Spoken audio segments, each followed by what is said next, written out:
this would be Captain America's favourite movie. Young Washington has finally come out in Australia, and it's only a limited release, so it was pretty hard to find a cinema screening this.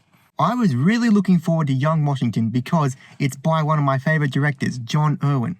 And it's a Wonder Project and Angel Studios production, and the work from both of those studios is very impressive.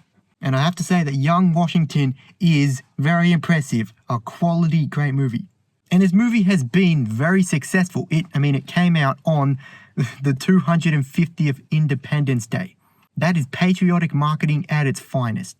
Again, this is a smaller budget indie movie, and we need more of these now. But the production design in this movie is so immersive, it transports you back to the 1700s. And the cinematography is beautiful. Young Washington is also both tonally and visually gritty. And I really loved the battle scenes. They're all so well directed and so well shot. Now, I'm an Aussie, so I don't know a lot about American history, but I presume that this movie is historically accurate. And even when being historically accurate, the movie finds ways to still make it cinematic and entertaining. And Young Washington isn't just a historical period piece war movie. This movie has a faith undertone, and it's very balanced and it's very crucial. It feels like a natural part of the character's life. Another reason that I was really looking forward to this movie is that John Irwin wanted this movie to serve as a reminder of the Judeo-Christian principles that America was founded on.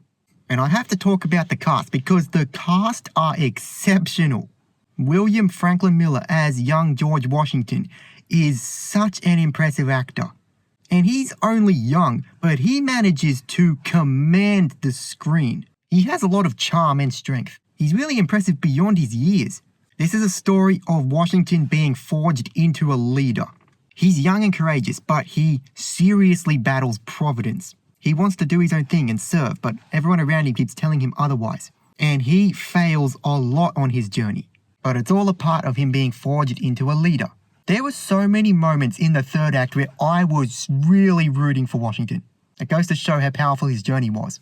And there are other legendary cast members, Ben Kingsley, Kelsey Grammer, Andy Serkis, and of course they are legendary in this movie. Joel Smallbone is also in there and he did a good job, but I do think that his character William Fairfax needed more scenes. There's also a love interest in this movie and the scenes with her were very well performed, but that was a relationship that I did think needed more. I think that it ended the way it did for historical accuracy, and that's the best thing to do, but still, in the end, it just needed more to work better. The movie is 2 hours long, which is a good, decent runtime, and I really loved the opening sequence. I was invested right away. But after that, for about 40 minutes or so, I thought that it lost a bit of steam, and probably the biggest issue to note is that just like in House of David, John Irwin used AI-generated shots throughout this movie. Now, he does it to make the budget affordable, and he does his best to hide it and blend it in with the real footage, but still, AI is crap. You can always tell when it's used. It didn't ruin the movie or the great cinematography, but still, I don't like seeing it. So even though I'm not American, I loved Young Washington. It's one of the most impressive independent movies that I've seen. This is definitely John Irwin's best film. I'm going to have to give it an 8 out of 10. So, have you seen Young Washington? What did you think of it? And if you haven't seen Young Washington, go see it because we need to support independent filmmaking. Let me know in the comments below, and may the Force be with you.